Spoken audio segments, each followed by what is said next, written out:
Hola a todos, bienvenidos a este encuentro mensual, Hablemos de Inversiones. Hoy vamos a tener una agenda muy nutrida en este mes de agosto para que hablemos de lo que sucedió en el mes de julio y lo que estamos esperando ya para este cierre de año. Como cada mes nos acompañan dos personas importantes del equipo de Actinver. En primer lugar, el director general de Actinver, Héctor Madero. Héctor, ¿cómo estás? Buenas tardes. Buenas tardes a todos por acompañarnos.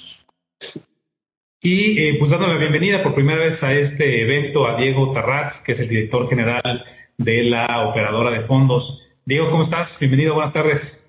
Hola, ¿cómo estás, Enrique? Hola, Héctor. Buenas tardes. Saludos a todos. Pues hablemos del mes de julio y lo que estamos esperando para el resto de este mes y ya comenzar a posicionarnos para el cierre de año. ¿Cómo se vieron los principales indicadores de los mercados financieros? Fue un mes donde me parece que otra vez el nerviosismo por la tercera oleada de contagios de COVID ha aparecido en los mercados. Pero además de esto, pues claramente hay muchos temas globales en Estados Unidos y en México que también han impactado de manera importante a los mercados. La bolsa americana, por ejemplo, tuvo un rendimiento de 2.27%, el Standard & Poor's, que con el pequeño rebote que se ha visto ahorita al inicio de agosto ya está en los 4.406 puntos. El Dow Jones, otro de los índices para monitorear la bolsa americana, con 1.26% de rendimiento el mes anterior. Y con lo que hemos visto en el mes de agosto está en 34.814 puntos. Las tecnológicas, un indicador que es muy importante, que monitoreamos frecuentemente, el Nasdaq, con un crecimiento de 1.16% el mes pasado, para ubicarse ya al día de hoy en 14.779 puntos. La bolsa mexicana también con un rendimiento interesante en el mes de julio de 1.15% para ubicarse en 51.114 puntos. La bolsa china, que tal vez vaya a haber preguntas de la audiencia respecto a este tema, que tuvo un mes bastante malo, caída de 5.40% para llegar a los 3.477 puntos. Las divisas globales con una dinámica bastante parecida, en el cual el dólar vio algo de caídas, que se vio en una apreciación, por ejemplo el euro ubicándose en 1.18 por dólar, el renminbi chino en 6.47%, y en cambio el peso mexicano con una pérdida de 0.30% el mes pasado, para estar ya en este momento en 19 pesos con 98 centavos. Ahí tantito abajo de los 20 pesos por dólar. Y las materias primas, como es costumbre, de los diferentes activos de inversión, uno de los que muestran más volatilidad. Usualmente vimos al oro repuntar de una manera importante el mes pasado 2.57% para ubicarse en este momento en $1.814. El WTI, que es el indicador de petróleo de Estados Unidos, también con un crecimiento importante en los últimos meses, pero que durante el mes de julio no solamente no se movió, sino que ahora que ya otra vez está permeando algo de nerviosismo con caídas de 8% en lo que va del mes de agosto, a tantito abajo de los $70 por barril. Entonces, pues un mes de julio que me parece que tiene un contexto importante de la tercera oleada de COVID, y en este contexto, Diego, cuéntanos de tu lado esta tercera ola de COVID, ¿cómo lo estás viviendo, sobre todo desde el punto de vista del asset management? Bueno, pues creo que lo más, yo resaltaría muchísimo el tema de la variante Delta, la tasa de contagio que tiene, ¿no? Y lo que ha causado esa tasa de contagio. Cuando empezábamos a ver las primeras variantes en Wuhan, en China, la tasa de contagio, el R0 que le llaman, era de 2 personas. En realidad contagiaba una persona, tenía un potencial de contagiar a 2 personas, más o menos 2.5. Luego fuimos evolucionando, ¿no? A la primera ola en Europa de una tasa de alrededor de 3. Luego la variante alfa fue entre 4 y 5. Y hoy la variante delta es de 8, ¿no? O hasta 8. Esa tasa de contagio tan alta, esa es la que tiene, hoy está causando esa fricción o esa otra vez pausa de alguna manera en las economías. A pesar de lo negativo que es la la tasa de contagio, que por cierto se parece a las paperas y al sarampión, o bueno, está un poquito abajo de que las paperas y el sarampión, nada más para poner en contexto de lo alto que es esta tasa de contagio. Lo positivo que tiene dentro de este marco es que los países que han logrado desarrollar una vacunación intensa, la tasa de mortandad y la tasa de hospitalización de esos países es muy pequeña, ¿no? Hoy leía en Estados Unidos que el 98% de la gente que iba hospitalizada en la variante Delta es gente que no estaba vacunada y el 99.5% de las muertes era de gente que no estaba vacunada. Entonces lo que te ayuda en la parte psicológica es que las decisiones que se tomaron en algún momento cuando empezamos con esta pandemia durante 2020 de cerrar por completo las economías, de aislarnos, etcétera, hoy con el aprendizaje que tuvimos y con el impacto que los países le generamos a las economías, me parece que ese aprendizaje, a pesar de que tengamos una tasa de contagio más alta y más agresiva, entre una mejor vacunación y más bien orientando los esfuerzos a tener a más gente vacunada y exigirle a esas personas que para entrar a restaurantes, para entrar a gimnasios, para convivir en parques públicos, tengan que estar vacunados. Esa es la ruta que veo que los países están tomando y por eso el impacto a nivel económico debiera de ser más light de lo que vimos en la primera oleada, ¿no? Sí, gracias, Diego.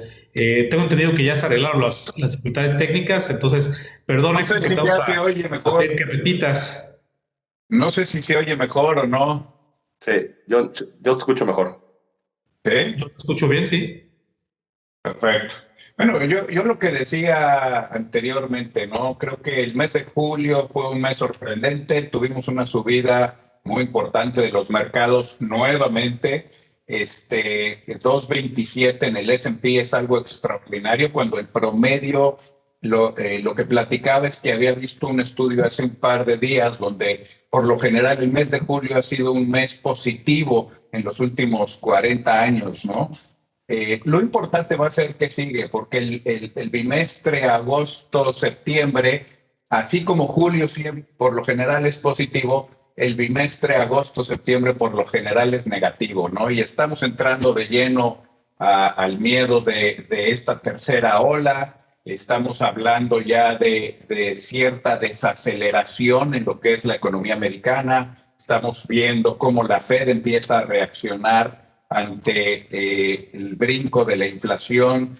Hoy hablaba uno de los miembros de la Reserva diciendo que esperaban que empezaran a recortar las compras que están haciendo de instrumentos posiblemente para finales de este año. Entonces empezamos a ver diferentes mensajes, pero julio fue un mes muy, muy positivo, donde yo creo que el mayor riesgo, y es un tema bien importante en cuestiones de inversión, ¿no?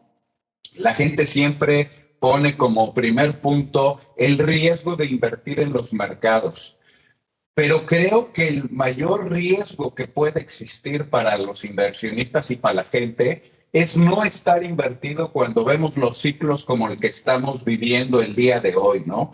Porque los mercados por lo general presentan a veces ciertos ajustes, pero a la larga economías en crecimiento y empresas en crecimiento van a ir presentando mejores valorizaciones.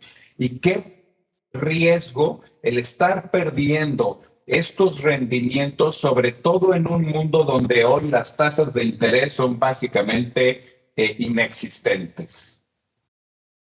Sí, y además esta tercera ola es distinta a las otras dos. O sea, si recuerdan esa primera ola que vivimos en la primera mitad del 2020, fue una que vino acompañada desafortunadamente de una tasa de decesos muy importantes. La segunda ola, que fue la que vimos pues por ahí de enero o febrero de este año, dependiendo del país, vimos tasas de contagios en los países más complicados entre 700 y 900 contagios por cada millón de habitantes. Y en este momento, en algunos países del mundo, las tasas de contagio están ahí. Pero, pues con lo que todo el mundo sabe, hemos visto una distribución de vacunas muy importante a nivel global. La atención médica también ha estado mejorando y ha permitido que las muertes no vengan a la misma tasa. con la excepción de algunas economías, como es el caso de Brasil, en general en Estados Unidos, en Europa, en Asia, los descensos han sido bastante pequeños. Otro avance importante que hemos visto en los últimos meses ha sido la tasa de inoculación. No existen vacunas en este momento para menores de edad, pero sí se ha podido distribuir estas vacunas de una manera importante entre la población adulta. Por ejemplo, en el Reino Unido ya se llegó a 70% de la población total, que ya está vacunada, es decir, prácticamente todos los mayores de edad lo están en este momento y solamente falta que siga desarrollándose vacunas adecuadas para los más pequeños, así como algo que es un poco más efectivo para Delta. Pero en Estados Unidos, en Europa, incluso en México, los datos oficiales que en este momento me parece que no son tan confiables por la cantidad tan importante de mexicanos que han viajado a Estados Unidos para ser vacunados, ya está a punto de llegar al 40% de vacunados en total. Ahora, los mercados, como bien mencionaba Héctor, pues son mercados que dependen mucho, no solamente de las condiciones domésticas, sino también de las inyecciones de liquidez que el gobierno, sobre todo el de Estados Unidos, el Banco Central y el gobierno estén dando. Diego, de tu lado, todas estas inyecciones de liquidez, ¿has visto un impacto importante en los mercados globales? ¿Y qué estás esperando ahorita de corto plazo antes de pasar a hablar de México? De acuerdo. Y nada más quiero acabar diciendo que estoy muy impresionado de que a pesar de que Estados Unidos es de los países que más capacidad tiene de vacunación, mencionaste ahorita un número como de 40% en México, creo que el número oficial es 30, más los que no contabilizamos, seguramente es como más como 40, pero Estados Unidos está en 50, ¿no? Y es de verdad impresionante que haya esa capacidad de vacunación y la gente no se quiera vacunar. Al mismo tiempo que son los estados centrales de Estados Unidos los que básicamente tienen el menor número de vacunación. La semana pasada publicaba el Wall Street Journal que estos estados, a raíz de los números que les platicaba al principio de hospitalizaciones y de muertes ya con la vacuna, que es muy básicamente cero, estos estados del centro de Estados Unidos duplicaron, ¿no? su ritmo de vacunación. Entonces empieza con la evidencia de que la vacuna no te mata y no te hospitaliza básicamente. Esa evidencia ha hecho que la gente reaccione de manera positiva a salir a vacunarse, ¿no? Entonces, otra vez creo que apoya la tesis de que vamos a ver una ampliación en este número de gente vacunada en el mundo, incluyendo México. En cuanto lo comentabas de la Reserva Federal, mi posición central es que el mercado lleva muy adicto a estos estímulos, ¿no? Es una medicina, por ponerle un ejemplo, es que es una medicina al cual el mercado ya está muy acostumbrada, ¿no? El mercado depende altamente de estos estímulos cada vez más grandes, ¿no? Si hacemos una remembranza de la crisis económica del 2008 o de la crisis financiera del 2008 ahorita, no hemos dejado de ver estímulos, ¿no?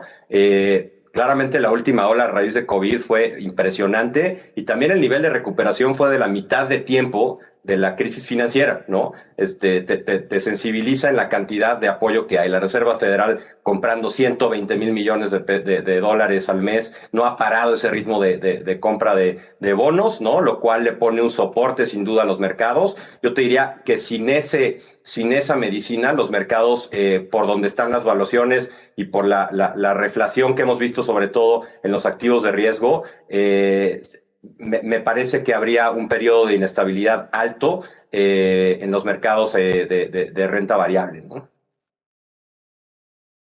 Hay que considerar un punto que es importante, Diego.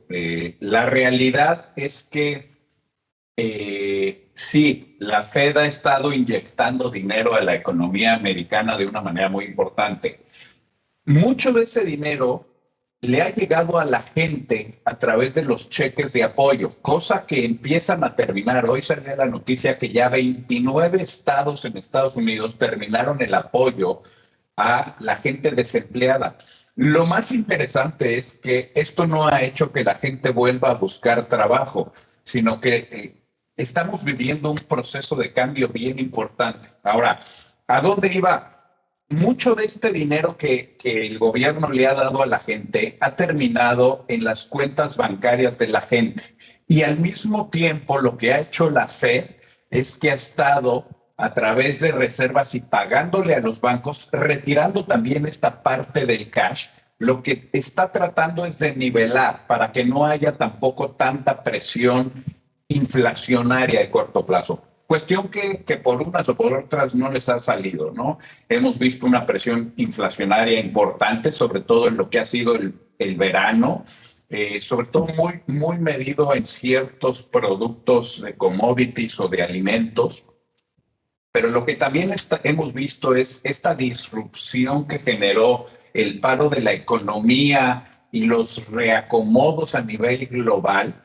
Pues están haciendo presiones sobre precios de diferentes productos y esto ha generado este brinco de la inflación. La gran pregunta que todo el mundo tiene y los economistas se hacen todos los días es ¿qué tan duradera va a ser esta presión inflacionaria, ¿no? Y es un punto bien importante a considerar para cuestiones de inversión y ese es el tema en el que estamos, ¿no? Queremos hablar de cómo invertir mejor, cómo obtener buenos rendimientos y uno de los puntos que tenemos que tener más cuidado y estar siempre viendo es que nuestro dinero no pierda poder adquisitivo, que la inflación no sea mayor a lo que podemos obtener de rendimiento, porque entonces no nos convendría estar guardando esa compra que podríamos hacer hoy para hacerla en un futuro.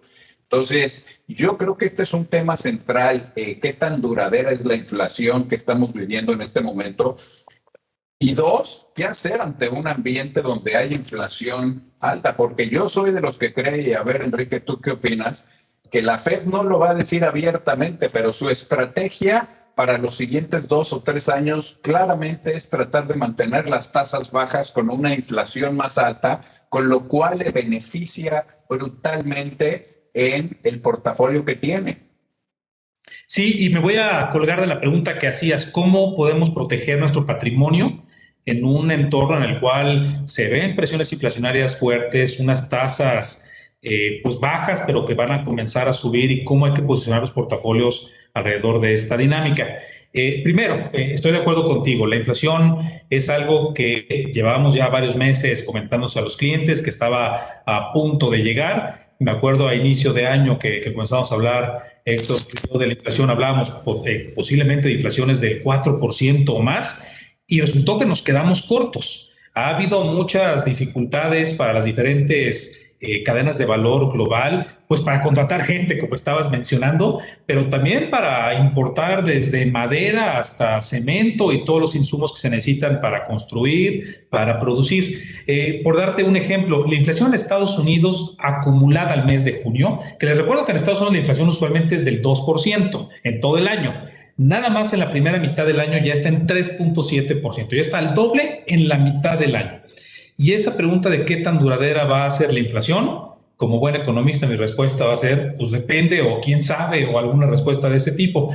Es difícil pronosticar la inflación en un entorno como el que estamos viviendo. No hemos visto una pandemia en la economía global moderna, literalmente nunca. No se compara con la crisis del 2008, no se compara con guerras comerciales. Es algo muy peculiar y eso es lo que ha estado complicando a que los hacedores de políticas públicas y en particular la Reserva Federal en Estados Unidos pueda tomar decisiones claras acerca del futuro de las tasas de referencia. Pero mientras tanto, pues lo que están haciendo es que no están retirando la liquidez. Vimos, por ejemplo, el mes anterior rendimientos muy interesantes en el sector de salud, de real estate, de utilities. En meses como el anterior que hay volatilidad, si no queda claro que el crecimiento económico se va a dar, sí existen otros sectores que dan rendimientos interesantes, como la tecnología, como la salud, que se parecen mucho a las estrategias de inversión que habíamos visto hace un año en el peor momento de la pandemia. Y esto es algo que es importante, que se están viendo rotaciones globales y que para la gran mayoría de los clientes el asesor financiero es el que le está ayudando a tomar las decisiones de cuáles son los sectores cruciales. El que no me parece que sea... Perdón, Diego, sí. No. Te quería preguntar una cosa, Enrique, porque en realidad creo que este es el tema central, ¿no? ¿Dónde estamos en esa posición macroeconómica? Y estamos en un diferente momento en China, en Estados Unidos, en Europa y en América Latina, ¿no? China fue el líder de la recuperación de la recuperación económica global, ¿no? Por ende, hoy es el más adelantado o es el que más adelantado está en el ciclo. Y por eso, entre los temas particulares del gobierno chino, más cuando te fijas en la posición económica en la que está China, con presiones inflacionarias y con tasas de crecimiento menores, esta mini estanflación o estanflación temporal o como le quieran llamar, parece que viene para todo el mundo, ¿no? Y creo que ustedes mismos lo están diciendo aquí. Va a haber más, o la inflación parece que es más pegajosa de lo que pensábamos, ¿no? Va a estar permaneciendo por más tiempo con nosotros, y las tasas de cambio de crecimiento en básicamente todos los países se van a ver peor para la segunda mitad del año, ¿no? Y ese periodo de estanflación es un periodo complicado para invertir, ¿no? Funcionan bien, como bien decías, Enrique, activos reales, ¿no? Activos ligados a la inflación. ¿Qué es eso? Pues infraestructura, real estate, bienes raíces, perdón. Nos gusta también la parte de... En México es difícil invertir en el sector de utilities, pero hay cosas relacionadas, por ejemplo, a fibras más del lado... de este lado de transmisión de energía, por ejemplo, que tienen dividendos del 10-12%, ¿no? Que funcionan muy bien. Es ese escenario donde debiéramos de anticiparnos, porque me parece que es muy evidente que vamos hacia allá, ¿no? China está ahí, la combinación de malas noticias, pero sobre todo de la parte del ciclo donde está, es lo que hace que tengas un mercado que se corrige 20-25% en menos de 2 semanas, en 10 días, ¿no? Y me parece que ese es el punto el punto de inflexión donde estamos, ¿no? ¿Quién sigue? Desde mi punto de vista sigue Estados Unidos, luego seguirá Europa y luego seguirá América Latina. ¿Ibas a decir algo? El problema de eso, y estoy de acuerdo, yo creo que lo que tienes que medir y lo que tenemos que transmitirle a nuestros inversionistas y clientes es el momento también de hacer estas inversiones. Hace un rato yo decía que el mayor riesgo no es invertir, sino es el no invertir. A mí me da mucha pena cuánta gente todavía en nuestro país tiene su dinero en un banco recibiendo unas tasas, o muchas veces ni siquiera tasa de interés, en una chequera o en un pagaré que les pagan menos de la mitad de lo que es la inflación. Están perdiendo poder adquisitivo, ¿no? Y cuando tú platicas con esa gente y le hablas de acciones, lo primero que te dicen es que eso tiene mucho riesgo. Bueno, ese riesgo este año ha pagado el 16%, ¿no? Y el tener tu dinero sin rendimiento quiere decir que tú ya perdiste cuando menos el 4 o el 5% sobre tu dinero. Entonces, creo que es un mal entendimiento. Ahora, los tiempos son bien importantes porque, por ejemplo, en Estados Unidos, que tú decías, va un poquito atrás en el ciclo de lo que ya vimos en China. Ya hay varias firmas o economistas hablando de una posible desaceleración la segunda mitad del año en la economía americana. Pero los mercados no lo han reflejado. Como bien decíamos al principio, oye, el rendimiento de la bolsa en el mes de julio fue extraordinario. Estamos viendo, a mi manera de ver, también signos de burbuja. Y no es la primera vez que yo digo esto. Lo acabamos de ver el día de hoy, ¿no? Y en estos últimos 3 días, con la acción de Robinhood. Como todo el mundo sabe, Robinhood hace su colocación de una manera totalmente distinta como se acostumbra en el mundo. La semana pasada sale a una evaluación que se consideraba muy cara y con más de 300,000 de sus clientes comprando acciones de la compañía. Y el primer día cae en precio. Bueno, solo en esta semana la acción ha dado el 100% de rendimiento. Hoy subió el 50% de rendimiento sin ninguna razón, una acción que ya se consideraba cara. Para mí eso es una muestra también de que hay un exceso de optimismo, que hay un exceso de desconocimiento en los mercados y hay un exceso de especulación. Entonces, aquí el mensaje es, hay que ser cuidadosos, vienen grandes oportunidades, pero tampoco podemos comprar o seguir a la mayoría de la gente cuando entran en estos ciclos de especulación. Por eso es importante el tener un asesor financiero que nos vaya apoyando y ayudando para tomar las decisiones. Y claro, cuando hablamos de inversión, las decisiones deben ser a largo plazo, a mediano plazo. No podemos estar pensando en invertir con una visión de 28 días, ¿no? Eso es guardar el dinero, eso es ahorrar. Cuando hablamos de inversiones, estamos poniendo nuestro dinero a trabajar para que crezca. ¿Cuál es el mejor momento? Estamos viviendo ciclos de grandes cambios en el mundo, de una transformación absoluta que viene desde lo que pasó por la cuestión de la pandemia, que está haciendo cambios en las personas y en sus actitudes, con una combinación de la tecnología que ya venía haciendo una transformación importante. Entonces, el entender a dónde vamos, el distinguir cuáles son las tendencias, el invertir pensando en los siguientes 5 años o 10 años, es una labor bien importante e interesante que va a dar grandes rendimientos. Pero también hay que tener en cuenta lo que pueden ser los movimientos de corto plazo. Sí, no, yo creo que lo defines muy bien, Héctor. O sea, si yo lo pudiera trasladar a ponerle un poco más de orden a mi conversación, es que, por ejemplo, si yo estoy normalmente acostumbrado a tener 60% de mi portafolio en renta variable, cuando las cosas están muy baratas voy hasta 90 y cuando las cosas están muy caras me voy a 30, ¿no? Por ponerle un número. Ahorita estoy en 45. ¿No? Entonces he ido reduciendo mi riesgo. Sin embargo, en este entorno o en esta posición, en esta parte del ciclo, hay muchas cosas que sí funcionan, pero sobre todas las cosas, que creo que es el punto que tú tocas, a mí me cuesta mucho trabajo, muchísimo trabajo ponerle, ser el rey del timing, del tiempo, de cuándo vender y cuándo comprar. Por ejemplo, innovación, ¿no? Es bien difícil estar tratando de vender y comprar los picos y las bajas de la innovación. Y cuando hablas de innovación, tienes cosas como robótica, por ejemplo, que está transformando al mundo, ¿no? Y no solo los brazos robóticos y la automatización de manos de humanos por robots, que eso pues ya es una tendencia que lleva unos 4 o 5 años en el mundo, ¿no? Se ha venido acelerando y hay mucho espacio para que pase, pero empiezas a hablar de vehículos autónomos, por ejemplo, ¿no? De coches eléctricos, de la robótica aplicada a la salud.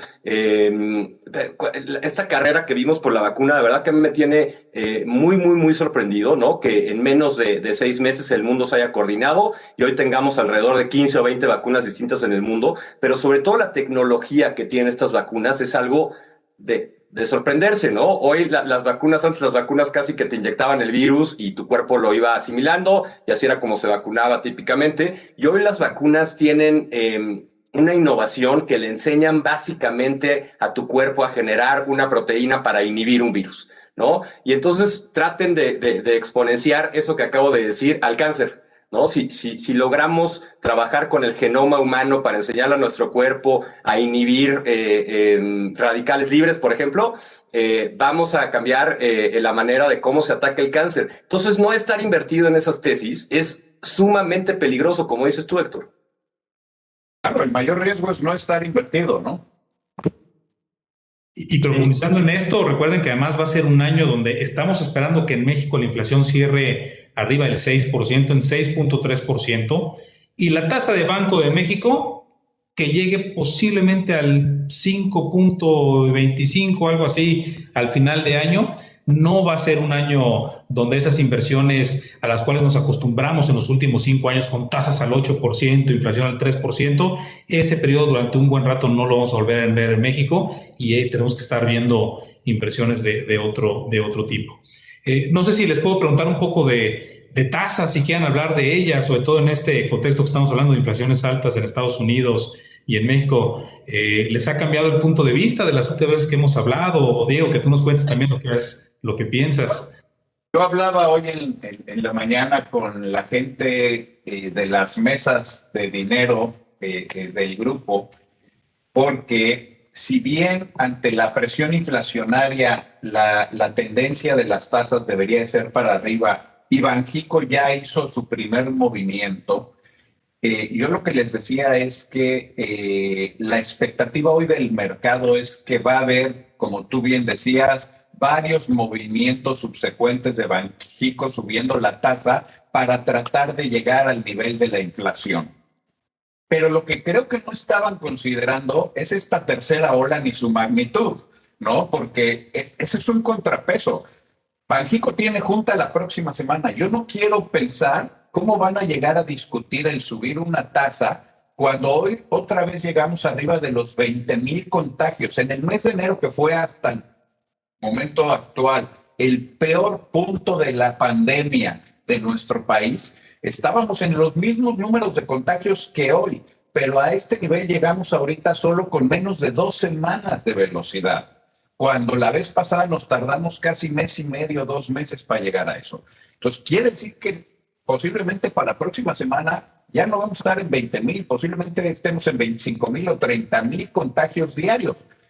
¿Eso qué va a decir? Que la economía se va a frenar. Yo no sé si va a ser momentáneo o un poquito más duradero, pero creo que el trabajo del Banco de México en cuanto a la decisión de si sube o no la tasa la próxima semana es bien complicado, ¿no? Con una visión de 6, 7 meses, posiblemente sí vamos a ver más subidas por esta presión inflacionaria.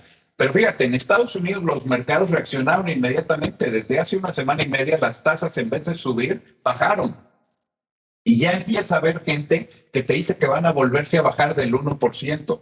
Las tasas de 10 años, ¿no? Que hoy están al 1,17, 1,18, cuando ya estaban arriba del 1,30, 1,40, ¿no? Entonces, fíjate los movimientos tan brutales que estamos viendo, y la incertidumbre que se está viviendo. Una cosa que me llamó mucho la atención el último mes fue una encuesta que publicó el INEGI, una encuesta del ingreso de los hogares. Y me parece muy interesante porque yo creo que es la primera métrica real de cómo han vivido las familias mexicanas esta pandemia y ante una tercera ola de contagios que podrían estar viendo. Y desde luego Banco de México pues tiene que ponderar no solamente el entorno inflacionario, sino también el de ingreso de los hogares, más que el del PIB o uno de esos conceptos que usamos los economistas que nadie entiende. Déjenme les digo unos números interesantes de esa encuesta, ¿no? Para hacer este punto. Hay 1, 2, 3, 5, 6 estados de México que vieron durante el 2020 una caída en los ingresos del hogar de más del 10% en el año respecto al año anterior. ¿Cuáles fueron esos estados? Pues los estados de turismo, se pueden imaginar, Baja California Sur, Yucatán y Quintana Roo. También algunos estados de servicios, como son la Ciudad de México y Jalisco, así como Tlaxcala. Obviamente hubo algunos estados que durante el 2020 incluso vieron un incremento en los ingresos. Estados sobre todo agrícolas, porque aquellos estados que se dedican a producir alimentos, que fue algo que afortunadamente no se vio afectado durante la pandemia, desde Chiapas hasta Michoacán y todos los estados que están en medio, así como algunos estados de producción minera, ¿no? Que también durante la pandemia algunos metales no vieron una caída en sus precios. No es información que es muy frecuente que se esté publicando, o sea, al día de hoy no les puedo decir la foto exacta de cómo está la economía mexicana, los ingresos de los hogares, pero no creo que para muchos hogares la situación esté mucho, mucho mejor de lo que se vivió en el 2020, y eso es algo que, en mi opinión, en México, a diferencia de Estados Unidos, pues todavía requiere de algunas políticas fiscales, sociales, incluso hasta monetarias, para poder seguir con este impulso, ¿no? Y no quisiera yo estar en la Junta de Gobierno y tomar decisiones con este entorno tan difícil al cual se están enfrentando. Ahora, entre líneas, yo, a lo mejor ni siquiera entre líneas, sí ha sido muy directa la comunicación de la Reserva Federal en Estados Unidos, pero la preocupación es crecimiento, no es inflación, ¿no? Y creo que es otra vez volver a la misma plática. La Reserva Federal está muy preocupada por esta tasa de crecimiento que se empieza a volver negativa, ¿no? Por eso están los bonos ahí, por eso están en 1.15, 1.17 y con espacio a lo mejor a irse todavía a niveles más pegados a 1 o por abajo de eso, no sé, no quiero ser lanzar un dardo, pero hay posibilidades de que eso pase, ¿no? Y eso te habla de la preocupación sobre el crecimiento global una vez que se acaben los cheques, una vez que la realidad vuelva y las tasas de comparativa, las bases sean más normalizadas. Y me parece que entonces si hubiera una sorpresa en la parte de México, sería que el Banco Central también fuera más lento de lo que la gente ha venido anticipando, ¿no? Esa sería la sorpresa y sería positivo para las tasas de interés en México. Los CETES del año están a 5.50, si no me equivoco, ¿no? Bonos de menos de 3 años, alrededor de 6.25. Estas son tasas, el 5.50 a lo mejor tasa real 0, pero ya el 6.25 debiera de ser una tasa real positiva, ¿no? Pero sobre todo el efecto que va a tener la política monetaria en México, creo que va a estar más orientada también a ir de la mano de la Reserva Federal, como ha sido Digo, corrígeme si no, Enrique, a lo mejor no tan abiertamente, pero típicamente nuestro Banco Central se guía por la Reserva Federal, ¿no? A veces se anticipa, etcétera, pero sí, Mark tiene una guía sobre esa política monetaria, y entonces me parece que el crecimiento va a ser una preocupación bien grande para México más que para Estados Unidos, y en esa misma línea me parece que la gran sorpresa pudiera ser que vayamos a un ritmo más lento de alzas de la que el mercado tiene descontado. Hay un montón de preguntas aquí en el chat. La gran pregunta, yo creo que nuestro tema, ¿y en qué invertimos? ¿Qué recomendamos? ¿No? ¿Qué hacer ante un ambiente como en el que estamos? Yo de corto plazo, otra vez, creo que hay que tener algo de cautela por o sea, cuando ves el posicionamiento del mercado, las valuaciones, ¿no? Llegamos a los estimados de todo el año en Estados Unidos, y casi que en México igual, los estimados de bolsas se cumplieron a la mitad del año, ¿no? Y eso te dice te habla del apetito que hubo de los inversionistas por riesgo. Yo tendría algo más de cautela, aligerando un poco las posiciones en renta variable. Difícilmente dejaría las megatendencias que tenemos en varios productos de nosotros, como otra vez robótica. Creo que el sector salud debe de portarse a nivel defensivo, ¿no? Dentro de algo, si hubiera un ajuste, debe ser de los más defensivos y también de los que pues, más opcionalidad de largo plazo tiene, ¿no? Por el desarrollo tecnológico que ya platicamos. Me encanta el tema de energías limpias a mí, ¿no? E infraestructura, que van ligados algo ligados, pero el plan de infraestructura en Estados Unidos, además de que funciona como un hedge inflacionario, porque típicamente la infraestructura está ligada a tasas reales, el planteamiento también sobre la generación de empleos que puede tener en Estados Unidos y la necesidad que hay de que la gente se emplee en ese país, me parece que infraestructura va a ser un sector con una visibilidad grande en los siguientes 4 o 5 años, ¿no? Entonces difícilmente también podría estar fuera de ese sector. A mí Tasas México en particular, creo que también ya se descontó un escenario muy negativo. Me parece que hay espacio para ver alguna apreciación o un buen rendimiento de corto plazo en tasas, no a lo mejor así de mayor duración, pero sí de corto plazo me parece que hay espacio para noticias positivas. Tipo de cambio no ha funcionado, no lo hemos recomendado. Nosotros estar largos dólares no nos ha gustado la idea. Ahora, en estos niveles y un poquito más de corto plazo, creo que hace sentido acumular algo de dólares por aquí, ¿no? De una cartera que tiene 0, a lo mejor llevarla a 10% con una protección de corto plazo puede funcionar. Sin embargo, la tesis del debilitamiento del dólar sigue estando presente en este entorno económico, y por eso creemos que no hace mucho sentido estar sentado en dólares con una tasa de interés básicamente 0, cuando en nuestro país puedes conseguir una tasa de interés de 5 o arriba de 5% en un año. Entonces, por eso el tipo de cambio no nos acaba de encantar, estar largos dólares. Y activos reales, ¿no? Creo que los activos reales, de verdad, las fibras tienen un dividendo el próximo año, si no me equivoco, el dividendo esperado para las fibras es de 8%, ¿no? Es un dividendo bien interesante, y si le rascas a la individualidad, hay cosas de 10, 12% de dividendo, ¿no? Eso más que te cubre la inflación.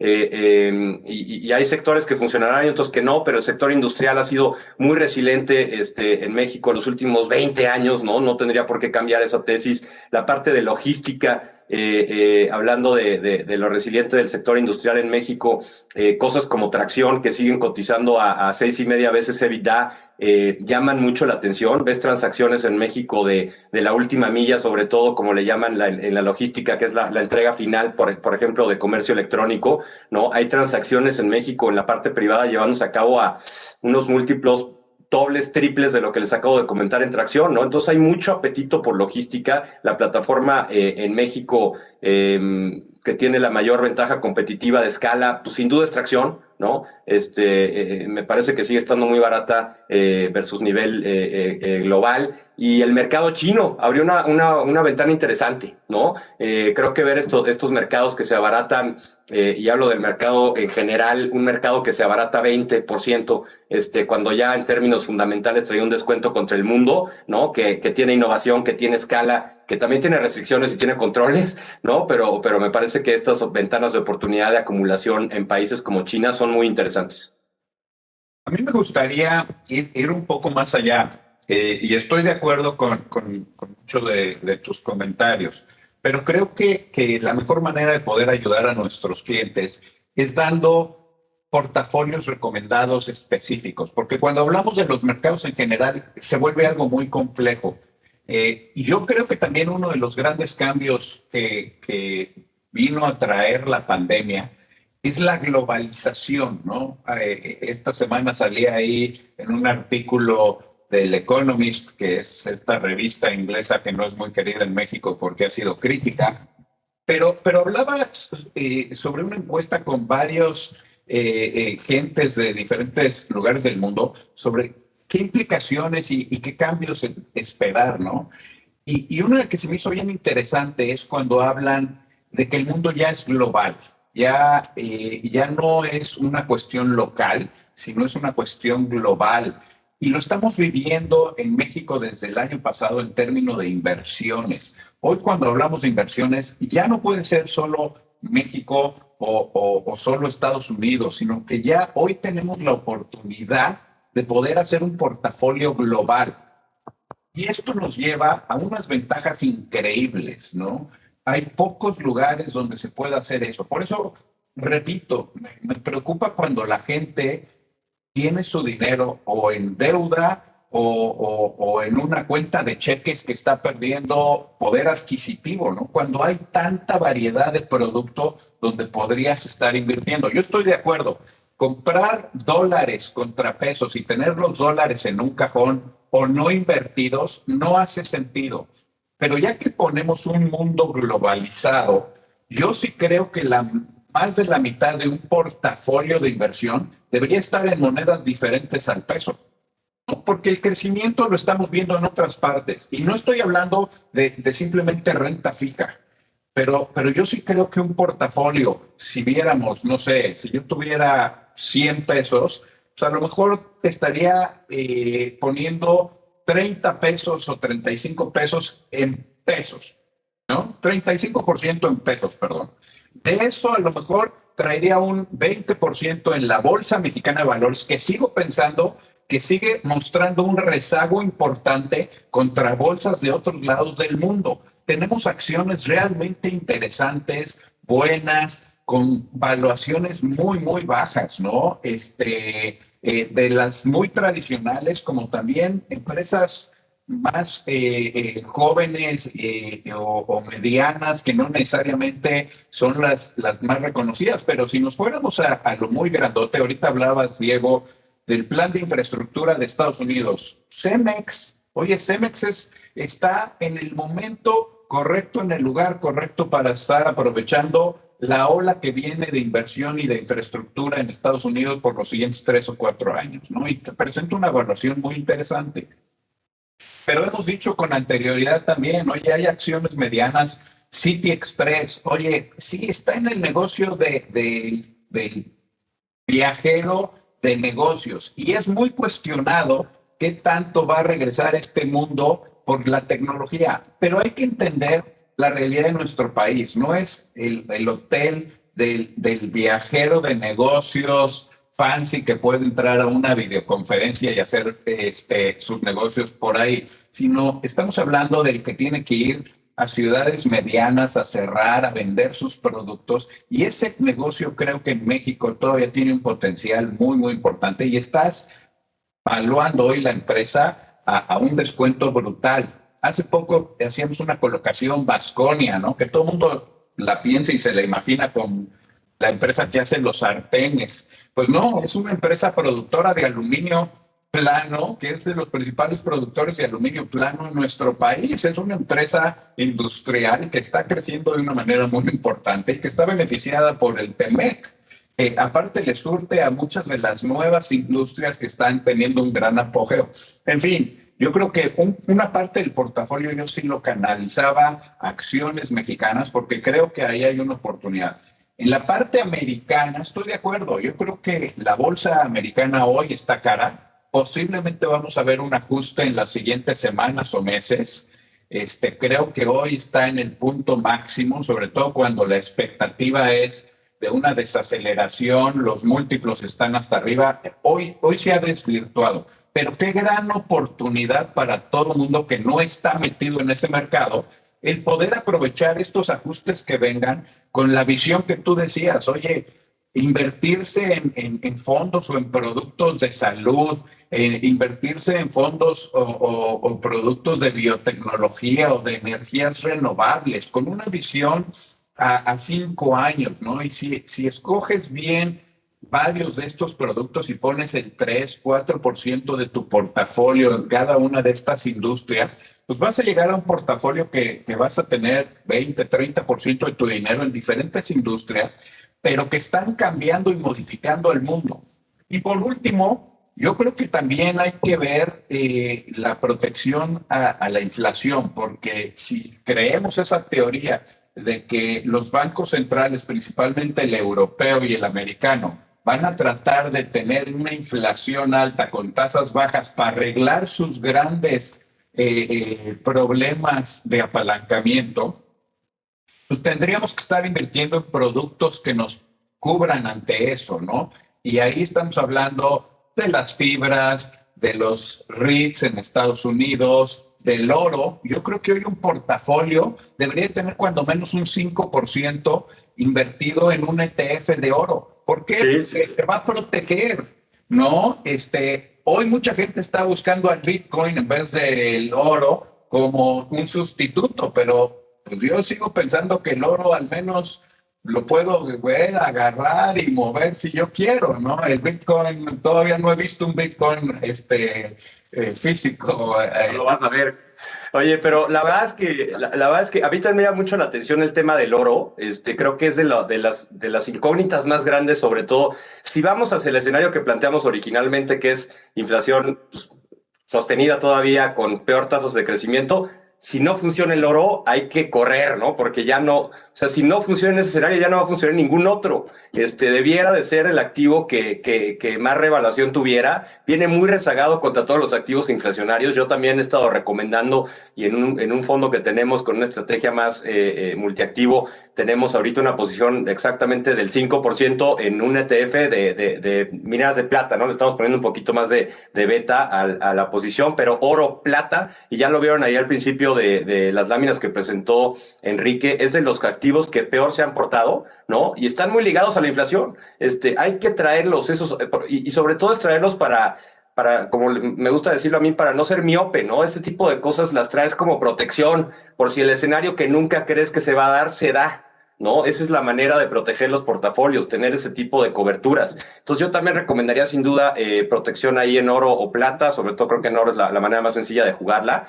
En algún ETF, renta variable global estaría pues yo expuesto alrededor del 40% ahorita. Les dije, yo cuando me gusta mucho estoy al 90, cuando estoy más o menos ni frío ni calor estoy al 60 y cuando siento que las cosas están muy mal estoy al 30. Nunca estoy al cero, ¿no? Nunca estoy al cero porque estar al cero históricamente ha estado demostrado que pierdes el 50% de los rendimientos de los mercados si estás al cero, entonces pues por lo menos hay que estar invertido en algo y en ese 30% coincido, creo que son las megatendencias de largo plazo, hay que estar en innovación, hay que estar en robótica, hay que estar en salud, hay que estar en tecnología, en energías limpias, en todas esas megatendencias que están hoy presentes en el mercado y que tienen una visibilidad de los siguientes 5, 6, 7 años. Los acuerdos de energías limpias, el acuerdo de París se reactiva claramente con la llegada del presidente Biden, ¿no? Hay un patrocinio de parte del gobierno de Estados Unidos hacia las energías limpias y esto sí tiene escala de verdad, ¿no? Cuando ves ya el costo de la energía solar, por ejemplo, en el mundo y en los países más eficientes más, ya no hace sentido seguir quemando carbón, ¿no? Hay que instalar más paneles, hay que ser más eficientes en cómo controlamos la energía en nuestras casas. Hay mucha inteligencia artificial trabajando para decirnos qué hora es la mejor hora para prender la lavadora, para usar la tele, para generar esos ahorros con energías limpias, ¿no? Y eso solo, la única manera que lo capturas es estando en estas temáticas, ¿no? Que tenemos nosotros en varias de nuestras ofertas de fondos. Ahora, la gran pregunta que hacían hace rato, China. ¿Es compra o no? Porque por un lado, pues hemos visto que el rendimiento en el año no fue lo correcto. Claro, la actitud del gobierno ante sus empresas de tecnología ha sido lo que ha generado la caída brutal en las últimas semanas, pero también está el conflicto entre China y Estados Unidos, ¿no? Que ha hecho que no presente un rendimiento interesante. Ahora, si lo vemos a 5 y 10 años, pues yo creo que es imparable el crecimiento de la economía china y de su influencia a nivel global. Pues la gran pregunta es, ¿hoy es compra o todavía nos esperamos para entrarle al mercado chino? Compra, compra, compra. Yo creo que hay que ir construyendo las posiciones conforme el mercado te vaya dando ese indicativo, ¿no? En la debilidad es cuando hay que comprar, no al revés. Hay que empezar a escalonar esas compras, pero sí creo que ya está en niveles atractivos. A nivel fundamental trae un descuento versus el mundo, y tú lo acabas de decir hace rato, Héctor. Hoy ya hablamos de un mundo global, ¿no? Entonces, si quieres estar invertido globalmente, si no estás en China, te estás perdiendo pues creo que son 1.6 billones de habitantes, en el mundo somos 6 billones, eso es casi 30% de la población global o 25% de la población global. No puedes no estar en China, ¿no? Si quieres estar invertido en un portafolio global, tienes que estar en China. Hay también temas muy específicos de la participación de China en los índices globales, ¿no? Hay expectativa de algunos analistas que China va a empezar a tratarse como una región independiente, ¿no? Hoy es parte de los emergentes, que ya tampoco me hace mucho sentido que China sea un país emergente, pero bueno, hoy le dan un tratamiento de emergente y eso tiene una menor ponderación en los índices globales.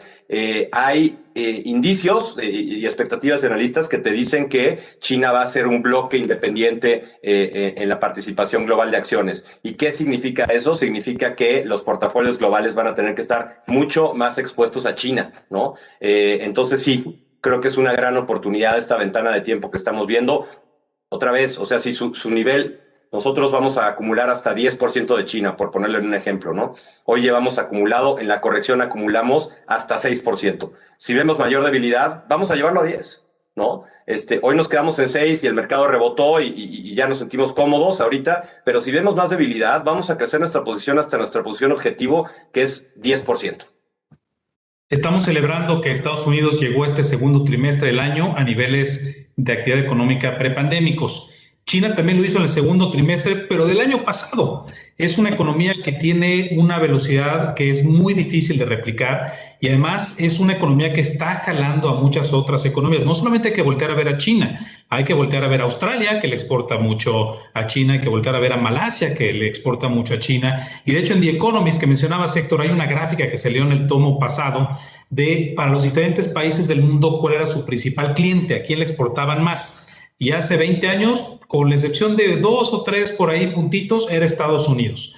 Hoy en día, para la gran mayoría del mundo, con la excepción de Canadá y México, básicamente, el principal cliente es China. Y ese es un país que sí estoy de acuerdo que hay que apostarle. La caída del 5% no fue por un problema particular de China. Bueno, no fue algo agregado de China. Fue un cambio a la regulación, a un tipo de empresas muy particulares, que son los proveedores de educación en línea.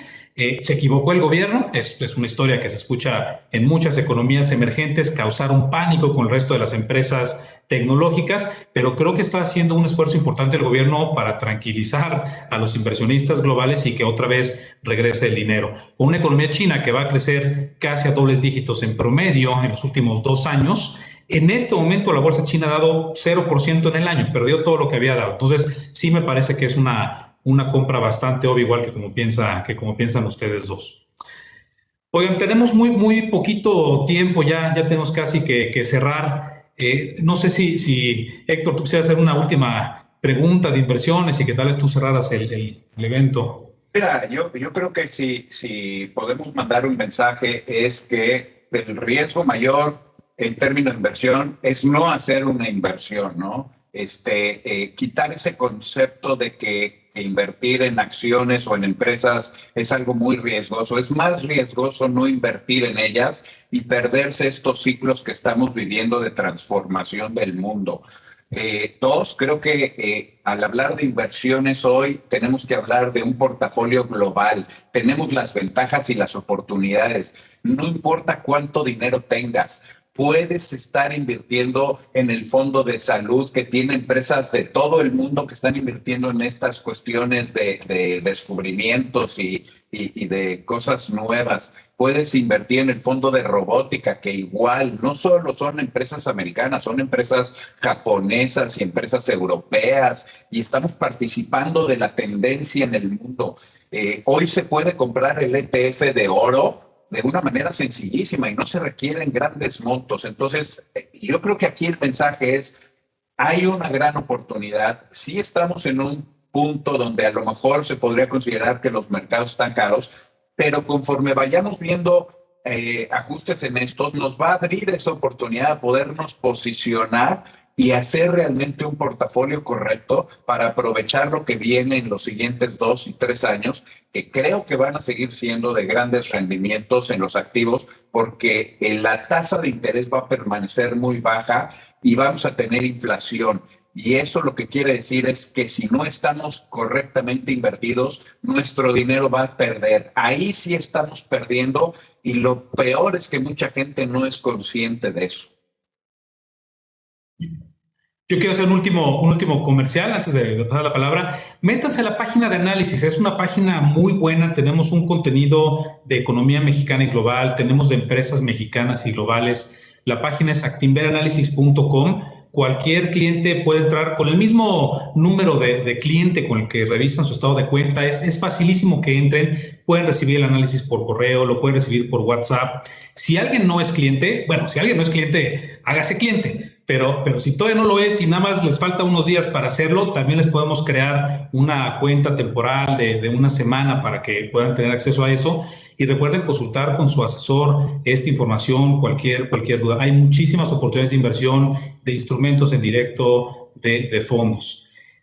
Bueno, ese era mi comentario, pero se los dejo a ustedes para que cierren, por favor. No, pues gracias, Diego, por la participación. Creo que hay muchas preguntas y yo luego me traumo con las preguntas, pero vamos a respondérselas seguramente de manera individual, ¿no? Para no gastar más de su tiempo. Coincido, ¿no? Con lo que creo que los tres coincidimos, y eso está un poco aburrido, pero perderse de lo que está pasando, de la innovación global, de diferentes tendencias, es un peligro, ¿no? Eso sí es un peligro, quedarse fuera. Es bien difícil también ser atinado en el tiempo de inversión de estas cosas. Hay que estar invertido, esa es la realidad, ¿no? Y ya tratamos de decirles qué es lo que nos gusta más, qué es lo que nos gusta menos. De largo plazo, pues está muy claro qué nos gusta. De corto plazo a lo mejor seríamos un poco más defensivos, pero sin duda hay que estar invertidos. Las tasas de interés, coincido, van a seguir sin dar dinero. Creo que no es una opción de inversión de corto plazo, no ha sido, no va a ser todavía. Yo no veo el tiempo en que invertir en tasas de corto plazo vaya a ser una buena idea. Entonces vale la pena exponerse a portafolios más orientados hacia el crecimiento global, y el crecimiento global se ve en renta variable. Bien, pues gracias a todos por acompañarnos nuevamente. Estaremos de regreso con ustedes a principios del mes de septiembre, comentando lo que pasó en este mes. Esperemos que esta tercera ola de la pandemia no sea de larga duración y que sea una cosa de más corto plazo. Cuídense, no hay que perder de vista que seguimos en un proceso complicado, ¿no? Vacúnense. Estoy en contacto con ustedes y gracias por su confianza y acompañarnos. Gracias Enrique, gracias Héctor. Un abrazo a todos.